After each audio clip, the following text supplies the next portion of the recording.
Buying a home in Japan might seem complicated. Can foreigners even own property here?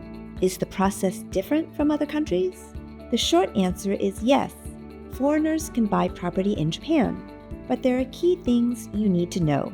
In this video, we'll walk you through the property hunting process step by step.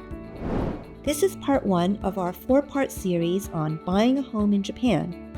In this first video, we'll cover how to choose the right location, setting your home search criteria, what to look for when viewing properties. If you're thinking about buying in Japan, subscribe so you don't miss the rest of the series. Now, let's get started. Step 1. Choose the right location. The most important step in buying a home is location. Whether you're looking for a permanent home or a holiday getaway, location affects convenience, lifestyle, and even resale value. For full-time residents, consider commute. How long will it take to get to work or school? Is public transportation convenient? Schools and medical facilities. If you have children, check the quality of local schools. Is daycare available? Many cities have wait lists for daycare. Also, consider proximity to hospitals and clinics. Daily necessities. Are there supermarkets, restaurants, and other amenities nearby? For holiday home buyers, think about city versus countryside. Do you prefer the excitement of a city condo or a quiet getaway in nature? Suburbs. The suburbs are great for those who want a more laid-back area and more space, but still want access to the city. Such places typically only require one train to a major station in Tokyo. A word of caution: natural disaster risks and akiyas.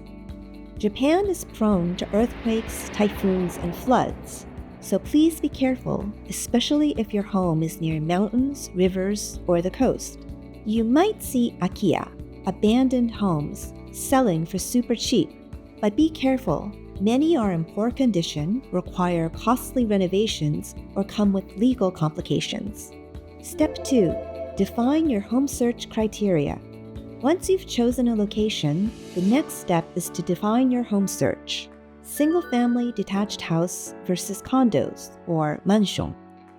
Houses in Japan are typically 2 or 3 stories, wooden, and usually come with a car space, although not always. Condos, called manshion in Japan, come in low-rise and high-rise types. Parking isn't always included. If you have a car, you'll need to pay for a separate space. Condos also incur monthly fees. Building management fees covers upkeep and shared facilities. Repair reserve fund fees are for future major repairs of the condo building. New build versus used. New builds are more expensive, but have modern designs and earthquake-resistant construction. Many also come with a 10-year warranty. Used homes are cheaper, but may need renovations. In Japan, wooden homes are often considered to have a lifespan of 35 to 50 years, though well-maintained homes can last longer. Properly maintained concrete buildings can last 120 to 150 years. Layouts and property size. In Japan, you will often see houses displayed as 3 LDK. This means that there are 3 bedrooms plus a living, dining, and kitchen area. In Tokyo, a typical 3 LDK residential condo is around 60 to 80 square meters, or about 645 to 861 square feet. In suburban areas, a single-family home is usually 100 to 120 square meters, or about 1,076 to 1,291 square feet. Step 3. Property search and viewing. What to look for. Once you've found some potential homes, it's time to schedule a viewing. Keep in mind that in Japan, many properties are still occupied, so viewings must be arranged through an agent. Things to check during a viewing. Building age and earthquake safety. 1981 standard, or Shintaishin. Properties built after 1981 meet Japan's new earthquake-resistant standards and are called Shin Taishin buildings. Shin means new, and Taishin means resistance. 2000 update. For wooden buildings, the regulations were further tightened in 2000, making them even more earthquake resistant.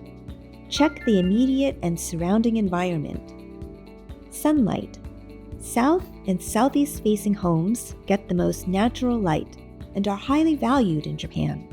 View. Do the windows offer greenery, ocean views, or city lights? While a great view is a plus, check if neighbors or passersby can see inside. Homes in Japan are built closer together than in many Western countries, so privacy can be a concern. Surroundings. Is it near a busy road, train tracks, schools, or hospitals? What about electricity towers, fields, cemeteries?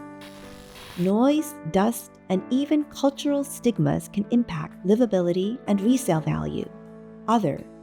Also remember to check where to throw out your garbage. In Japan, there are strict rules regarding how to dispose of garbage, so please be observant of the rules of the local municipality.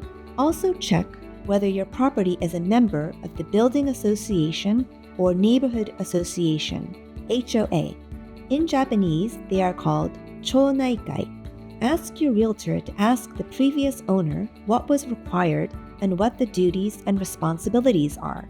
Interior details. Layout. Is the layout to your liking? Is there enough storage space? Will your furniture fit? Used properties.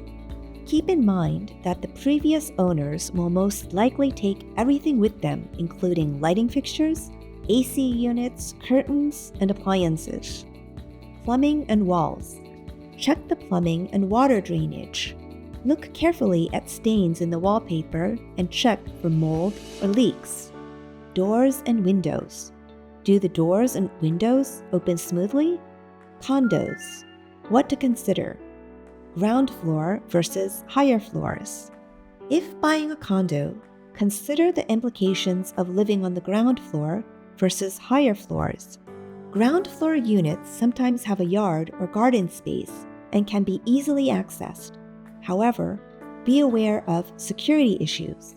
Higher floors generally have better airflow and sunlight, but are more expensive, and if there is a power outage, you won't be able to use the elevators. That's a lot of stairs to climb if you live in a high-rise tower condo. Common areas. Also remember to take a look at the common areas in a condo.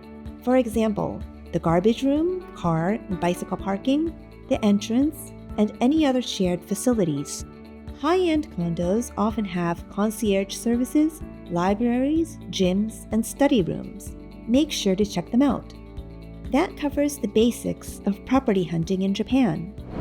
Once you've found the right home, the next step is making an offer, which we'll cover in part 2 of this series. Make sure to subscribe so you don't miss it. If you need assistance with property search in Japan, feel free to contact us. We're happy to help.